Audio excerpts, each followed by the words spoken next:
Welcome, folks, to another episode of The Bible Show. My name is Sam, and joining me is Will, and we are continuing our series in the miracles of Jesus, and today we're coming to one of the more famous ones. This is the resurrection of Lazarus. So we've talked before about how Jesus does 3 resurrection miracles in his lifetime apart from his own, and Lazarus is going to be one of them. So what are those 3? All right, well, you have the son of the widow at Nain, when he goes down there. Okay, yeah, I remember that one. Jairus' daughter. Oh, there's and 3. Now Lazarus. Sorry, it just sounded different when you said 3. That's right. So which is showing you that he's far greater than the prophets of the Old Testament. So you had, Elisha raising somebody. He is greater by far than them. And so this is going to illustrate it. So when we jump into this story today, Jesus has just started really ramping up the conflict with the religious leaders in Jerusalem. So if you were looking in John 10, today we're going to be in John 11, but if you were looking in John 10, he's getting into this debate, argument with the religious leaders, and they reach the point that they're like, okay, we're stoning you for blasphemy. You're done. Your life is over. Jesus is like, whoa. Hold on a minute. Let me come back at you with some truth. And they're like, no, we're still going to stone you. And so it says they sought to arrest him, but he escaped from their hands. He leaves Jerusalem, goes down to the Jordan, and crosses the Jordan where John the Baptist had his ministry when he was still alive. And so many come to him, and now he's got his little ministry going on over across the Jordan. Everybody in Jerusalem, the religious guys, at this point now want to arrest him and kill him. And so we jump into John 11 with that being kind of the context, the backdrop of what's going on. So this would have been, he had a stressful life. Yeah, we don't think about that often. I mean, so people around you are actively seeking to arrest you, to kill you. He's living with that, and the apostles too. You wonder why they can't stay awake in the Garden of Gethsemane. Imagine having that strain on your emotional bandwidth to not know at any time when it's going to happen, when somebody's going to come at you. Because there's plenty of people who hated Jesus and what he said and what he taught. So they're always living in that reality. So chapter 11, he's on the other side of the Jordan, and it says, now a certain man was ill, Lazarus of Bethany, the village of Mary and her sister Martha. So Bethany, if you know where Jerusalem is, Jerusalem's on a mount. When you go to the east, there's the Kidron Valley, and then you come up the other side, and there's the Mount of Olives. On the other side of the Mount of Olives to the east is the village of Bethany. This is where Jesus stayed. So whenever Passover would happen, when one of the big feasts would happen, and everybody from all over's coming to Jerusalem for the feast, Jerusalem's population swelled to insane numbers. And so it's not like you could find a place to stay in Jerusalem. Fit. Right, you can't all fit. And so people stayed on the hillsides, they stayed in neighboring villages, and Jesus's place that he loved to stay was with Mary and Martha. And so you see stories with them elsewhere. Like, what comes to mind when you think Mary and Martha? Well, I think this. Okay, yeah. This is the big one. This is the big one. But there's the story where Jesus is staying there and Martha's doing all moving the cooking around, and everything else, and Mary's just at his feet, which is kind of her deal. But he's staying at the house, and so they're really close with him, Mary and Martha in particular. And Lazarus, he gets word, is sick. And it says, it was Mary who anointed the Lord with ointment and wiped his feet with her hair, whose brother Lazarus was ill. So the sisters sent to him, saying, Lord, he whom you love is ill. But when Jesus heard it, he said, this illness does not lead to death. It is for the glory of God, so that the Son of God may be glorified through it. So if you're Mary and you hear that, how you feeling? Positive, but not what you wanted. Yeah. So, but he's saying, hey, he's not going to die. This doesn't lead to death. It's going to be the glory of God, so that the Son of God may be glorified through this. So if you're getting this word back, oh, he's not going to die, it's going to be for the glory of God, what are you expecting to happen? That he's going to be healed. He's going to be healed, and everybody's going to go, oh, the power of God, this is wonderful, let's glorify God. So all of the expectations from this comment are through the roof. Now we know Lazarus dies, right? Spoiler. So this would have been really traumatic, but what is Jesus saying here? Because It's an interesting thing when you start thinking, why would God allow suffering? Like, to what ends? Because he says the illness does not lead to death. He's going to overthrow death. It doesn't end in death. It's for the glory of God, so that the Son of God may be glorified through it, which means he's deliberately allowing. He could have healed Lazarus. He could have just said, Lazarus live from a distance, and Lazarus would have lived. But he's saying, I'm going to allow this to happen for the glory of God. I'm going to allow the suffering. I'm going to allow temporary grief to come upon this home for the glory of God, and so that the Son of God may be glorified through it. Are you okay with that? Yes, because I trust Jesus, and I've thought about it. But if you're hearing that and you're like, it sounds a little twisted almost. Yeah. In a way, you're like... But that's the way we experience things in this life. It's like, wait a minute, I do all these things for you. Why would you ever allow suffering in my life? And we rail against God and we shake our fist and we want to say, you shouldn't have allowed this. If you're a good God and you're a powerful God, you should have stopped it. And it's like where Jesus says, hey, this is going to bring about the glory of God. It's going to bring about the glory of the Son of God.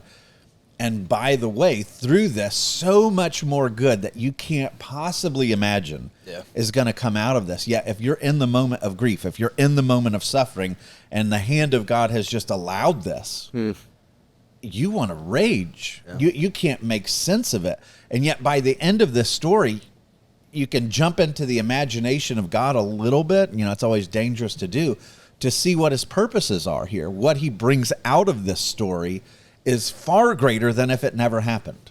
The good that comes out of it's far greater than if he had said healed, from a distance. And it's also kind of combats the prosperity angle of God. Oh, like the people who are saying, hey, God would never make me suffer. Or if I have enough faith, I'll never suffer. No, we can see Jesus is deliberately going to let his friend die, let Mary and Martha begin the grieving process. And they're his friends. Yeah. Like, he doesn't combat them when he's like, oh, the man who you love is ill. Yeah. No, Jesus loves him. Yeah, that's right. It's not his failure to draw near to Jesus that brought sickness to him. Like, the prosperity gospel, I could really get on a we could go for a while. It is so poisonous. It is so bad to teach people or to believe that if you're suffering, it's because either you've failed God or God is displeased with you. Like, the Bible would make no sense at all if that was your operating principle. Like, God says, hey, have you considered Job? He's really good. He has great faith, and suffering comes upon him because he's a worthy candidate to be tested. Like, that's kind of jarring.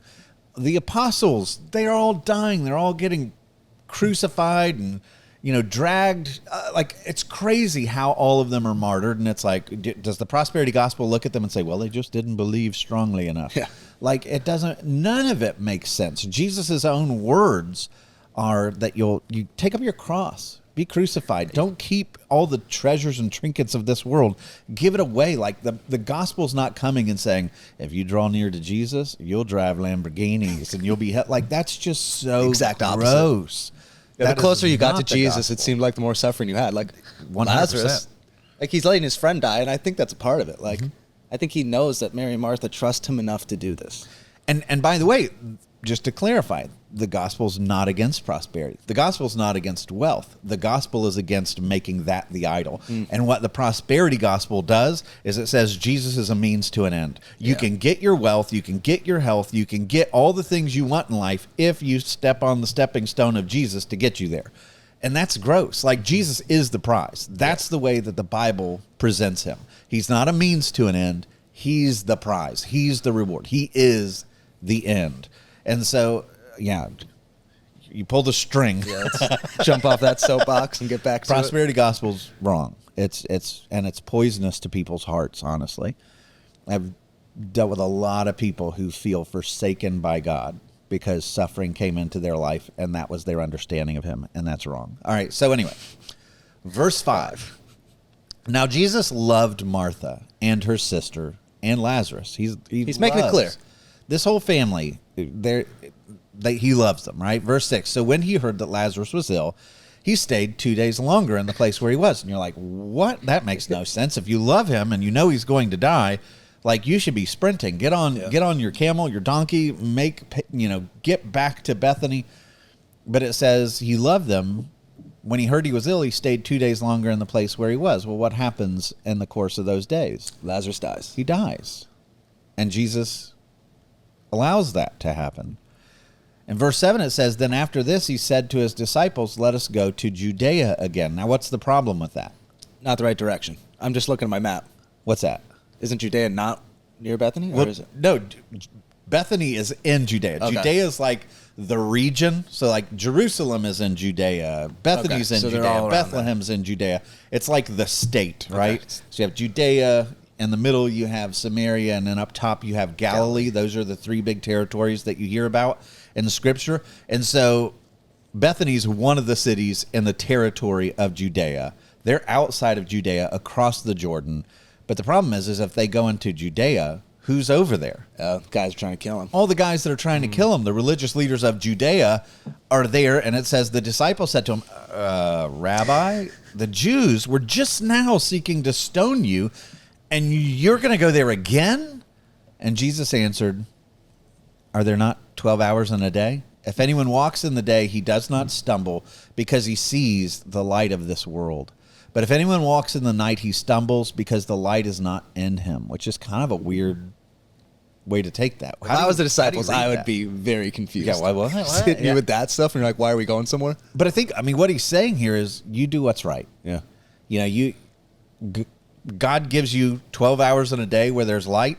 You got to do appropriately what's appropriate in that time. And right now, it's right for us to go to Judea, so let's get to stepping. And so after saying these things, he said to him, our friend Lazarus has fallen asleep, but I go to awaken him. The disciples are like, wait, what? They just told us he's dead, like, right? The disciples said to him, Lord, if he's fallen asleep, he'll recover. So now Jesus had spoken of his death, but they thought that he meant he was taking rest and sleep. Then Jesus told them plainly, Lazarus has died, and for your sake, I'm glad that I was not there, so that you may believe, but let us go to him. So right there, he's giving all of his purpose statements. Why?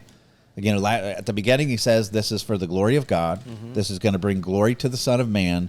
And now he's looking at those that are closest to him, and he's saying, I'm really glad that I wasn't there to prevent his death, because what's going to happen is going to help you believe. And so the death of Lazarus, and so start mounting all this in your mental bank. Like, okay, God allowed this to happen so that God's glorified, so that Jesus is glorified, and so that his disciples actually believe, which means they're still like floundering on this whole idea that he's the God who's going to bring resurrection. So it's like, okay, you've seen this twice before. You're still struggling with this whole idea. I'm glad that he died, because I want you to see what's about to happen. Let's go to him. And so Thomas, called the twin, doubting Thomas, as he's known. Got rephrased after. So tough bad. on Thomas. Yeah, and it's just not fair. Thomas had a question. He just had one. Right? He's the only one who is not in the room when the resurrected Jesus shows up, if you don't know the story. And so which would have been such a bummer, right? Yeah. They're like, we saw Jesus, he's raised from the dead. And Thomas is like, oh man, I went out for coffee and I missed him. And so he's like, I won't believe it unless I touch the wounds in his hands and his feet. That happens after the resurrection.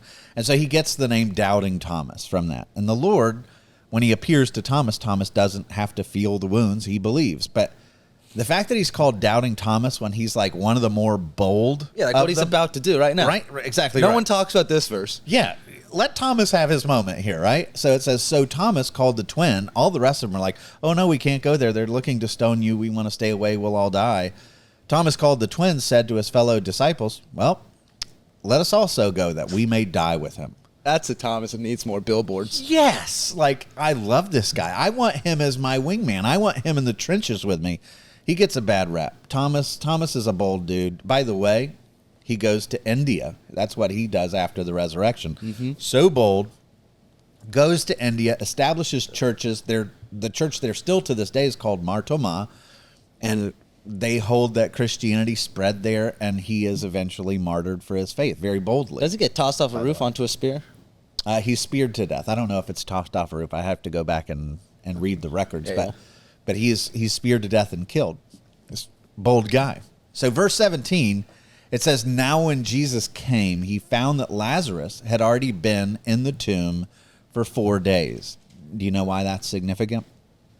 Death would have started. Yeah. So decomposition for one, but there was like a mysticism among first century Jews, and they write about this in the Talmud. But like, if you're saying goodbye to somebody, they would believe that like the spirit of the person would linger for 3 days, right? So if you're saying your goodbyes, you're grieving, part of that is why the women want to come to the tomb of Jesus on the morning of the third day. It's like, hey, the time's running Last out chance. for us. Right. And so they would believe that the spirit of the person, this isn't biblical, by the way, but it was tradition or Sam believes whatever. it, though. Right, yeah. That the spirit would kind of hover around for 3 days. And so when it tells you that he'd already been in the tomb for 4 days, they wouldn't even believe that there's a spirit presence there to say goodbye to. He's like dead. He's dead. And so Bethany was near Jerusalem, about 2 miles off, like we said, right on the other side of the... So many details in the story. There are. Like, it's a long story. We get up like 50-something verses, which is why we're booking it, if you're wondering. But it's 2 miles off, which is not far at all. Like, when you think about something 2 miles from where we are, it's a hop, skip, and a jump. Like, it is not far. You're not even out of Fort Lauderdale. But so it's only 2 miles off. Many of the which makes it a dangerous place for them to be. That's part of why it's telling you that.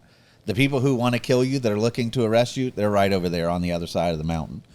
And many of the Jews had come to Martha and Mary to console them concerning their brother, which is telling you lots of people are coming from Jerusalem over into Bethany, which means there's lots of people to run back and report he's in Bethany, right? So this is dangerous for him to do.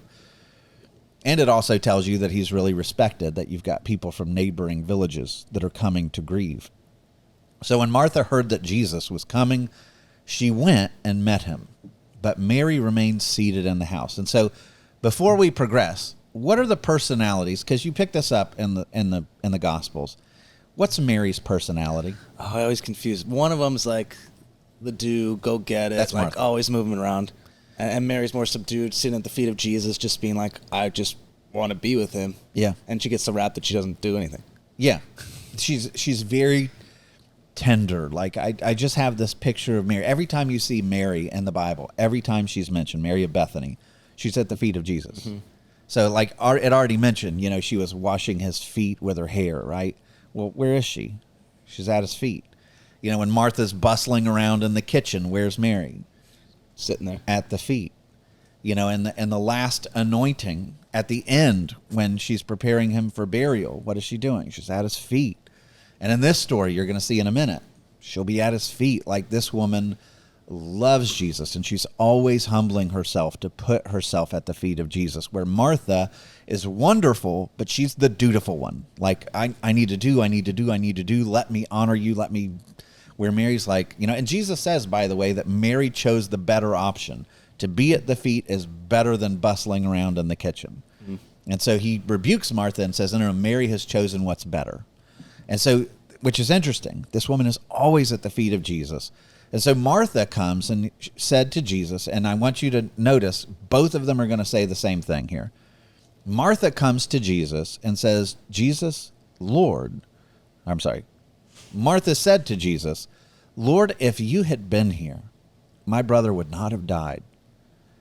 But even now I know that whatever you ask from God, God will give you. And so here you get, like, she's dutiful. Like, okay, I'm going to surrender. I'm going to salute. Like, I know you could have raised him, but, I know you have a plan. Whatever you ask from God, God will give you. And so Jesus starts giving her like a mental lecture in some sense, like a compassionate lecture for her understanding. And he deals with these two women radically differently. So Jesus said to her, your brother will rise again. And Martha said to him, because, she's thinking on the last day, there's going to be a resurrection where everybody is raised from the dead and judged. So she's like, yeah, I know. He'll rise again in the resurrection on the last day. And Jesus said to her, hold on a minute. Like, I am the resurrection. What does that mean? New phrase, yeah. Hold on. How is the resurrection a person? Yeah. Right? Like, It's not, hey, on that day there's going to be this great event and we're all kind of subject to it and we're all watching this event, independently unfolding. He's saying, no, I am that. I'm the resurrection. You want to know why that happens? It's because I come. And I am the source of all life. I am the source of all resurrection. I am what brings flourishing to the withering. I am the one who yields life and made this whole thing in the first place. I am the abundance, the wellspring of life and resurrection. And he says, I am the resurrection and the life. And you could sit and just think on that when you draw near to Jesus, what are you getting? Resurrection. And your personal life and your devotional life. When you make yourself available to him and you get at his feet, what are you getting? Resurrection.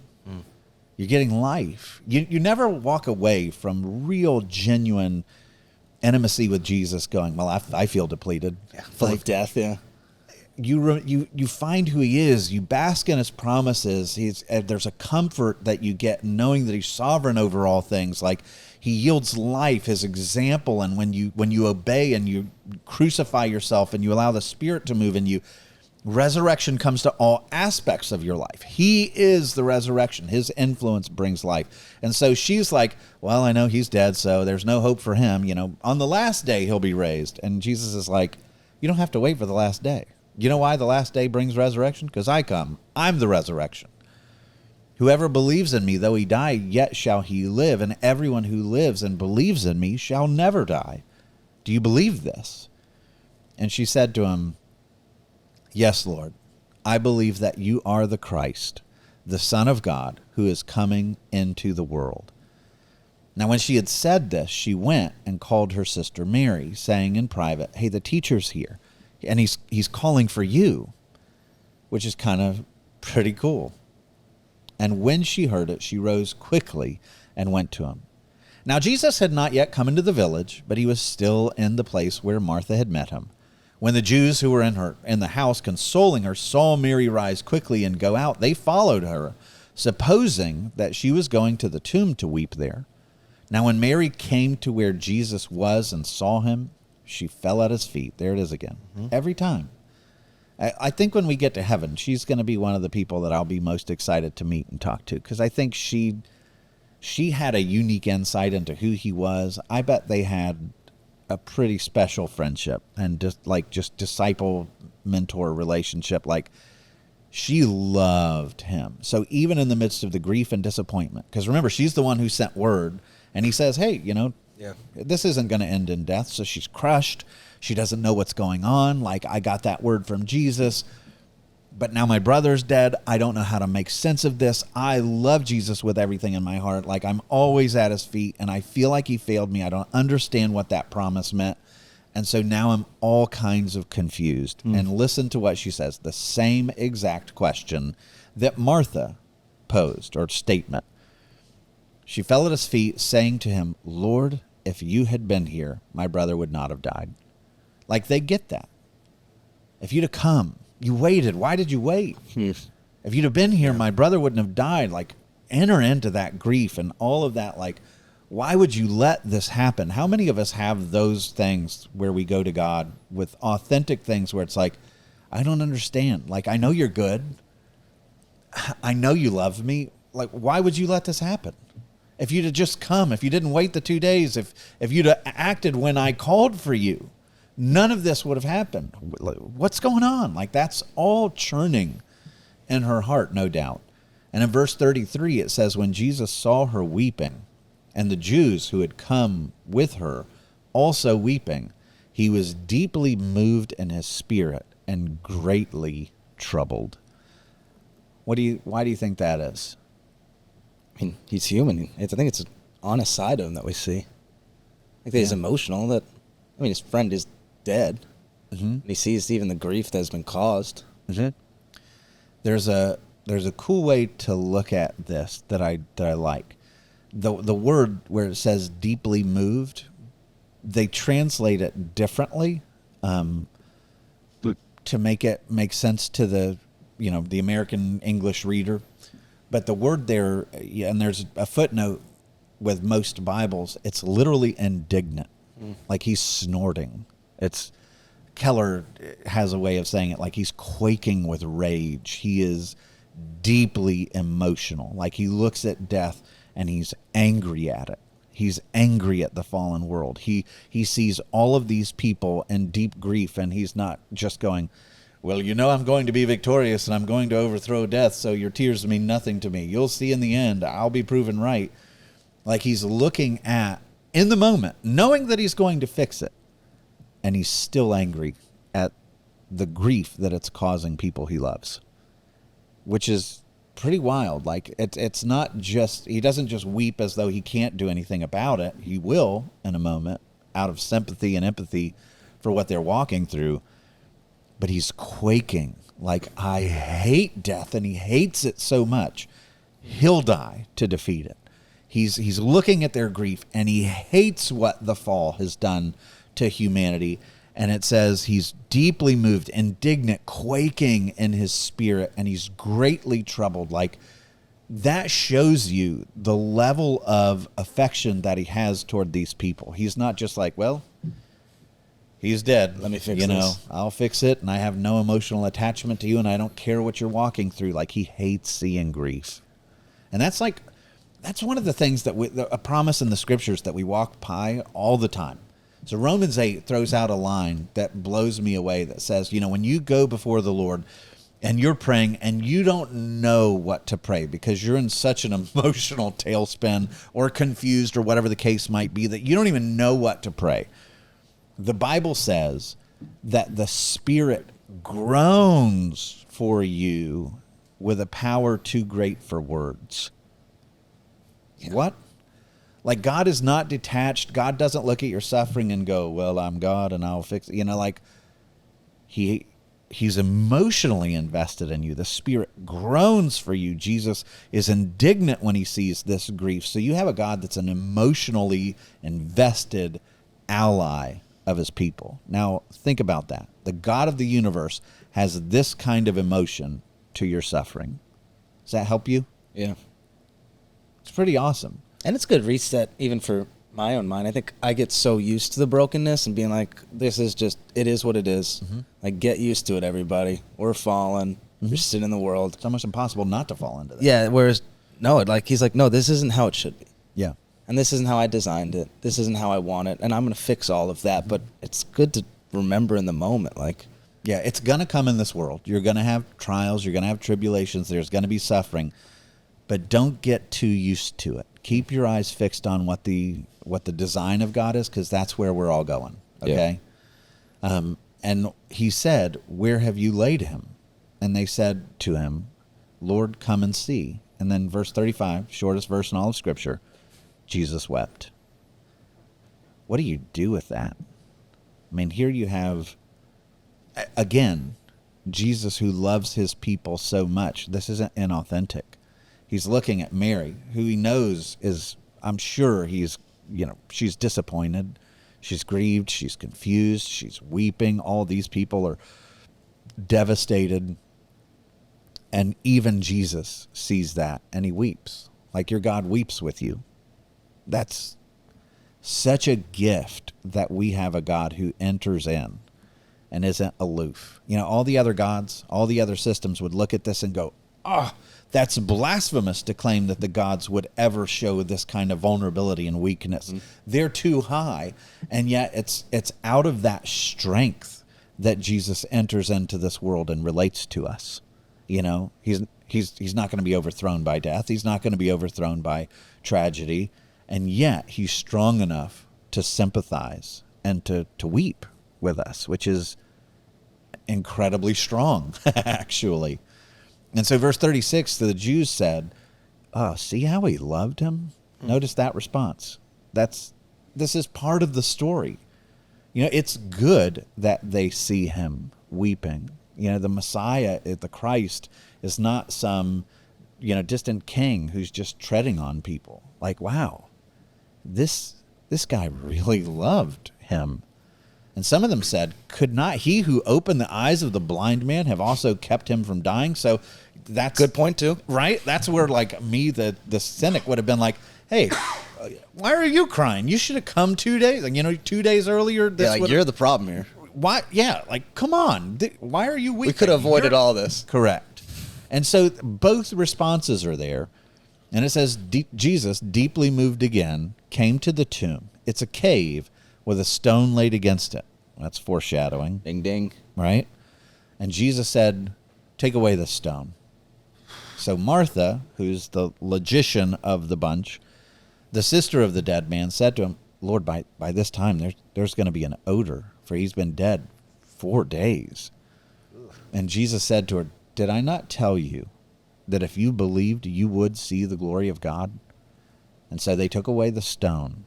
And Jesus lifted up his eyes and said, Father, so he's telling them in this prayer, he's not only praying it to God, but they're hearing this. They're hearing the purpose of all of it.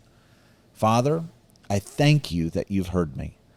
I knew that you always hear me, but I said this on account of the people standing around, that they may believe that you sent me. So he's gearing up their minds like this is the great challenge, right?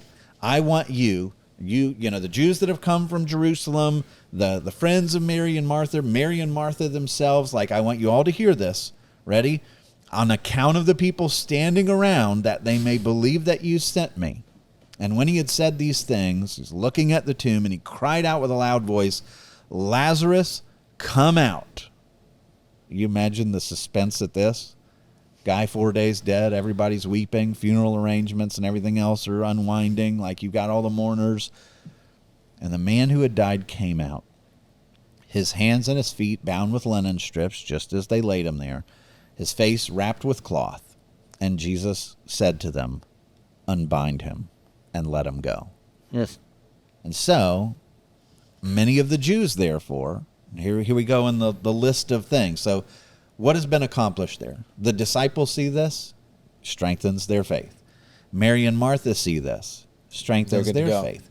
The townspeople that didn't know anything about Jesus or hadn't drawn near to Jesus or hadn't surrendered to Jesus, how many of them are now like, oh, I'm in? So because God let Lazarus die, there will be people in heaven that otherwise would not have been. And you've got to see that God and his sovereign ability to kind of poetically put together the whole script of humanity, all of your days, all of your, and the way that you weave and interact with all the rest of humanity, that God allows things like this to happen because if he did not, a greater good would not have come about. Mary and Martha would not have understood, like, why did that? Like, Jesus does things that we can't understand, but we can trust him even when we can't understand. The disciples, same thing. And listen here, like the Jews who had come from Jerusalem believed in him. Whoa. So he's turning perhaps some of his enemies into friends, but some of them went to the Pharisees and told them what Jesus had done. So we don't know, like I assume that they're going to be like, hey, he's over there and he's doing stuff again. And so the chief priests and the Pharisees gathered the council and said, what are we to do? For this man performs many signs. If we let him go on like this, everyone's going to believe in him. The Romans will come and take away both our place and our nation because you got this guy who's holding himself up as a god, as a competitor of Caesar. But one of them, Caiaphas, who was the high priest that year, said to them, you know nothing at all, nor do you understand that it's better for you that one man should die for the people, not that the whole nation should perish. So what does he say? I mean, what is he saying there? Jesus is a real problem in their mind. Yeah. We have to handle this or else this whole thing falls apart. But notice how upside down that prophetic statement is. It's the reverse. It's prophecy, evil. Yeah. What he's saying is we should kill the guy who's innocent to save the nation. And the reality is what happens. They kill the guy to save the nation. To save the nation. To save all the world. Yeah. And so in this, you see, and they don't understand it, right? So even when they're saying that, they can't understand that evil act God could use to bring about beauty and life to the world, right? And so I think that's one of my favorite things about Lazarus. It's not just like, yes, he is the life and the resurrection. And when you draw near to him, you find resurrection and life for yourself, just in your time of devotion. Have that mindset. Like, let that come to you, like life and resurrection and life. Like, bring it to me, Lord. I need it right now. Yeah, what's dead that you need to bring to him? Yeah, that's right. Like, maybe not physically, but relationships. There's so many things dying. Hope. despair. You look at the way the world is, and it's just like, I don't want to get out of bed in the morning. Like, there's so much that we just go, what's the point? You know, he's been in there 4 days. You're like, well, what are you doing? But you can bring it to him. And he's capable of raising dead people. Dead people, yeah. Dead people. We've seen all through the Bible that he's capable of steering sovereignly the course of history to bring about exactly his will. Nothing is beyond his power. He's the resurrection and the life. Like, you can yield those things to him. But then beyond that, one of the things, and I'm such a complainer, like, I am like such a bad grumbler. Like, really, like, as a pastor, it's embarrassing because there's so many things that happen. And I know the character of God, and I know that he always will transform the mess I'm walking through into something and you know beautiful. the end. Yeah, I know. He does it again and again and again. And yet I go through these things and I'm like, God, why are you doing this? Why not that? You know, why don't you just help this? Why don't you save this marriage? Why don't you do why don't you? Yeah, where were you? Yeah, where were you? You could have fixed this. And this is one of those stories where everybody in the story has that same mindset. Like, he was way off on this one. It's just a natural state of man. I mean, that's how we all would look at it. But Jesus wasn't way off. He knew exactly what was going to come out of this. And it was going to be for the beauty of everybody involved in this story. Except for himself, that then, gets more hatred, yeah. More hatred. But he knows what he's doing and his sovereignty. And the good news is he's the God of resurrection. So in the worst case, if it all blows up and you die, which is going to happen, by the way. Eventually. He's got that. Yeah. There's nothing outside of his control. There's nothing where we should be like, oh, what's going to happen? What's going to happen? We know the end of the story. And we know that he has the power to undo every bad part of the story to bring about a happy ending, life and flourishing. And I love the story for that reason. And I think there's a cool note on community at the end. Mm-hmm. Like, when Lazarus come out with his grave clothes, Jesus has to tell other people around him, like, hey, you guys need to go help him out. Like, he's not going to be able to get those off on his own. So even in our own lives, like, when we come to faith in Jesus, we do bring the baggage of all those things of death in our life, those addictions, those things that we faced. And we need a community to help us with those. Yeah. One of the archaeology kind of nerdy moment, they went to this little village of Bethany and they did like excavation underneath, and they found that there was an ancient burial tomb where lots of ossuary boxes were laid. And ossuary boxes where you put the bones of... It's a bone box. A bone box. And so on the ossuary boxes, you found lots of inscriptions, including some of these names like Eliezer and Martha. Eliezer would have been the Hebrew form of Lazarus. So we found that in boxes marked with the cross and the fish, which is the sign of Jonah. And it was buried. We know that all these people died before 70 A.D., when when Jerusalem was destroyed by Rome. And so it's like this little community has evidence that they believed in resurrection. On all their bone boxes, you see mentions of Yeshua, which is really fascinating that this community, this took root. They believed in a God of resurrection named Yeshua, and that divine Jehovah, raise up is one of the boxes. Like, they were a people of resurrection in Bethany.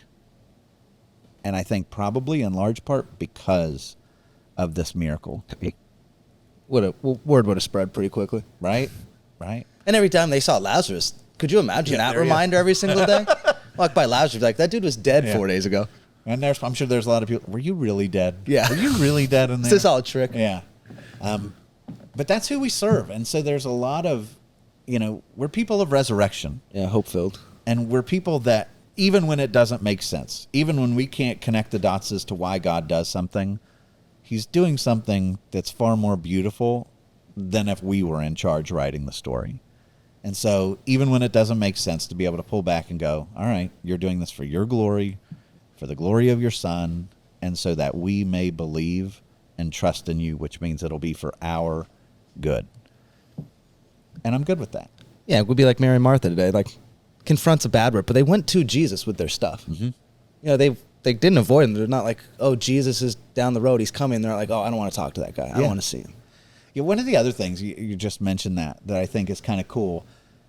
Both of them come with the same exact question. Lord, if you had been here, my brother would not have died, or statement.